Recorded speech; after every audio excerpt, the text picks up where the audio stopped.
Hello everyone, अभी हम class 12th का पॉलीमर चैप्टर रिवीजन करने वाले हैं। तो आप लोग ध्यान से देखिए, इससे पॉलीमर का कुछ कंसेप्ट आप लोगों को समझ में आ जाएगा। पॉलीमर क्या होता है? ये एक ग्रीक शब्द है जिसका मतलब पॉली मतलब होता है मेनी और मर मतलब होता है यूनिट। तो ये बड़ा मॉलिक्यूल होता है जो मोनोमर से मिलके बना होता है। इसे मैक्रो मॉलिक्यूल्स भी कहा जाता है। मैक्रो मतलब होता है बहुत बड़ा। मोनोमर क्या होता है? तो वह छोटे सिंपल मॉलिक्यूल जो आपस में जुड़कर पॉलीमर बनाते हैं। तो बहुत सारा मोनोमर मिलके क्या बनता है? पॉलीमर। पॉलीमराइजेशन किसको बोलते हैं? मोनोमर से पॉलीमर बनने की प्रक्रिया को पॉलीमराइजेशन कहते हैं। यानी एक प्रोसेस है जिससे मोनोमर से क्या बनेगा? बहुत सारा मोनोमर जुड़ के पॉलीमर बना देगा। तो ये एग्जाम्पल है। अब देखते हैं based on classification of polymer, polymer का वर्गीकरण। एनसीईआरटी बुक के अनुसार इस टाइप से क्लासिफिकेशन दिया है। तो बेस्ड ऑन सोर्स, सोर्स के आधार पर पॉलीमर को तीन भागों में बांटा गया है। एक natural polymer, semi synthetic polymer और सिंथेटिक पॉलीमर। नेचुरल पॉलीमर क्या होता है? नाम में ही लगा है नेचर। नेचुरल जो सीधे प्लांट या एनिमल से मिलेगा, यानी नेचुरल तरीका से मिलेगा। Protein, cellulose, starch, natural rubber, ये सब क्या है? Natural polymer. Semi synthetic polymer, पहले सिंथेटिक समझ लेते हैं। सिंथेटिक पॉलीमर जो लैब या इंडस्ट्री में बनाया जाता है, यानी मैन मेड है, आदमी द्वारा बनाया गया है, उसे हम बोलेंगे सिंथेटिक पॉलीमर। जैसे पॉलीथीन, नाइलॉन 66, बुना एस। सेमी सिंथेटिक दोनों का कॉम्बिनेशन है। नेचुरल में कुछ केमिकल वगैरह मिला के थोड़ा और मजबूत बना देंगे, उसको बोलेंगे सेमी सिंथेटिक पॉलीमर। इसमें दिया गया है जब नेचुरल पॉलीमर में कुछ केमिकल मॉडिफिकेशन किया जाता है, जैसे cellulose acetate, rayon, cellulose nitrate. तो ये सोर्स के आधार पे तीन भागों में बांटा गया है पॉलीमर को। स्ट्रक्चर के आधार पे पॉलीमर को फिर से तीन भागों में बांटा गया है। Linear polymer, branch chain polymer, cross linked polymer. नाम में ही है लीनियर, जिसका स्ट्रक्चर सीधी होगा, चेन में होगा, उसको बोलेंगे लीनियर पॉलीमर। जैसे high density polythene, H D P E, PVC. इसका स्ट्रक्चर कैसा होता है? एक सीधी चेन होती है, इनकी पैकिंग बहुत अच्छी होती है, इसलिए इनकी डेंसिटी और मेल्टिंग पॉइंट हाई होता है। Branch chain polymer, linear chain में कहीं कहीं ब्रांच होती है, इस वजह से इनकी पैकिंग अच्छी नहीं हो पाती है, डेंसिटी लो होती है, यानी low density polythene. Cross link polymer, chain के बीच में मजबूत कोवैलेंट बॉन्ड क्रॉस लिंक होते हैं और ये बहुत सख्त और ब्रिटल होते हैं, जैसे बेकेलाइट और मेलामाइन। यह है क्रॉस लिंक्ड पॉलीमर। तो पॉलीमर को सोर्स के आधार पे तीन भागों में बांटा गया है, स्ट्रक्चर के आधार पे तीन भागों में बांटा गया है, और पॉलीमराइजेशन यानी बनाने के तरीका के आधार पे भी दो भागों में बांटा गया है। एडिशन पॉलीमर, कंडेंसेशन पॉलीमर, ये इंपॉर्टेंट है। इसमें मोनोमर सीधे जुड़ते जाते हैं और कोई भी मॉलिक्यूल बाहर नहीं निकलता है। इसमें अक्सर डबल ट्रिपल बॉन्ड होता है, तो इसको बोलेंगे addition polymer. Example polythene, Teflon, PVC.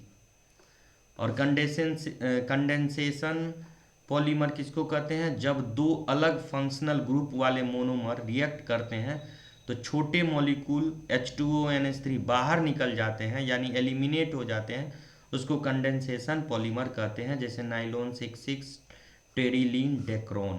तो एग्जाम्पल याद रखना। एडिशन पॉलीमर का एग्जाम्पल है पॉलीथीन, टेफ्लॉन, पीवीसी।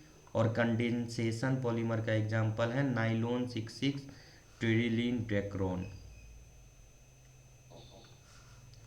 होमोपॉलीमर किसको बोलते हैं? जब सिर्फ एक ही तरह का मोनोमर हो, मतलब जिस पॉलीमर में एक ही तरह का मोनोमर हो उसको होमो। और जिसका कोपोलीमर किसको बोलते हैं? जब दो अलग अलग तरह के मोनोमर हो उसे कोपोलीमर कहते हैं। जैसे बुना एस, इसमें दो अलग अलग तरह का मोनोमर होगा।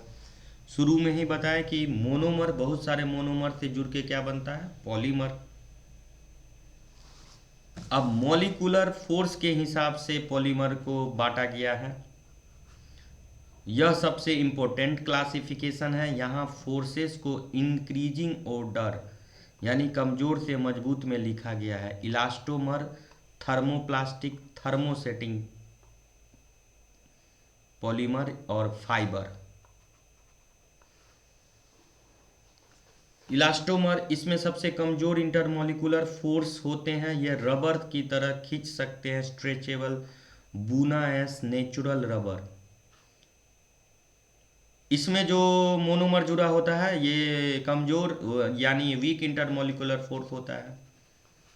थर्मोप्लास्टिक्स, ये गर्म करने पर और सॉफ्ट करने पर सॉफ्ट और ठंडा करने पर हार्ड हो जाता है। इन्हें बार बार नया शेप जा सकता है। थर्मोप्लास्टिक यानी ये रिसाइकल इसको कर सकते हैं, जैसे पॉलीथीन, पॉलीस्टायरीन, पीवीसी।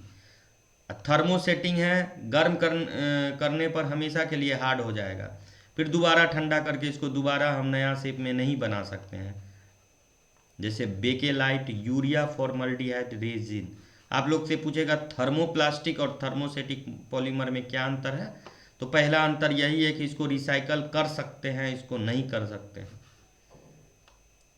फाइबर, इसमें सबसे मजबूत इंटरमोलिकुलर फोर्स यानी हाइड्रोजन बॉन्डिंग होते हैं। इनकी टेंसाइल स्ट्रेंथ बहुत ज़्यादा होती है। Nylon 66, polyester.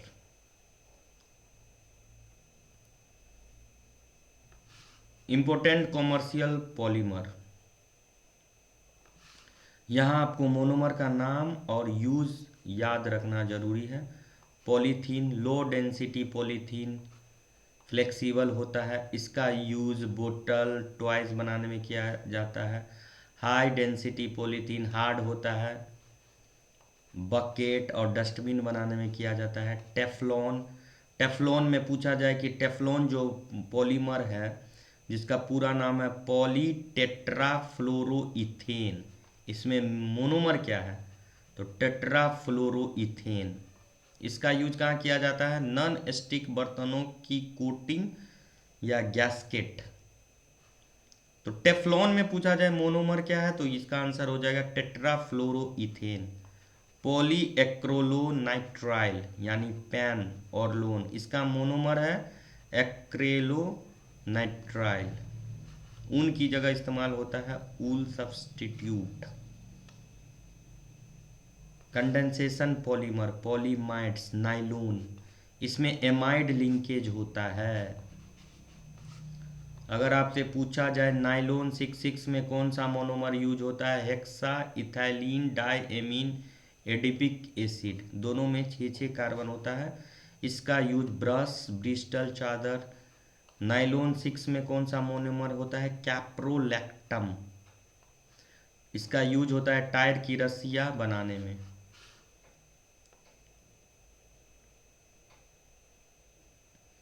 आगे देखते हैं रबर, नेचुरल रबर, यह रबर लेटेक्स से मिलता है।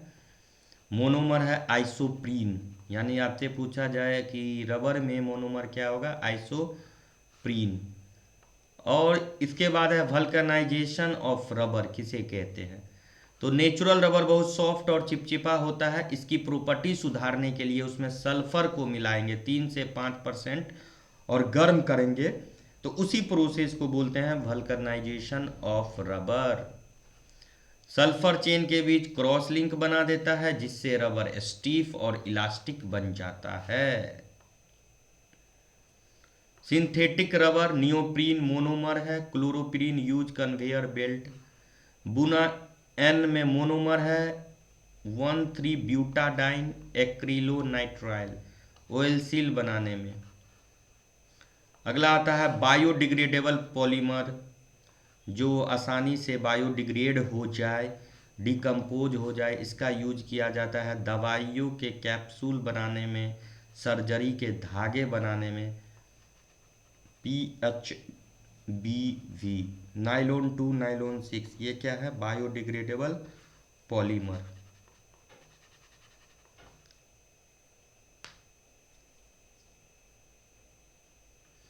तो ये था पॉलीमर के बारे में कुछ क्विक रिवीजन पार्ट।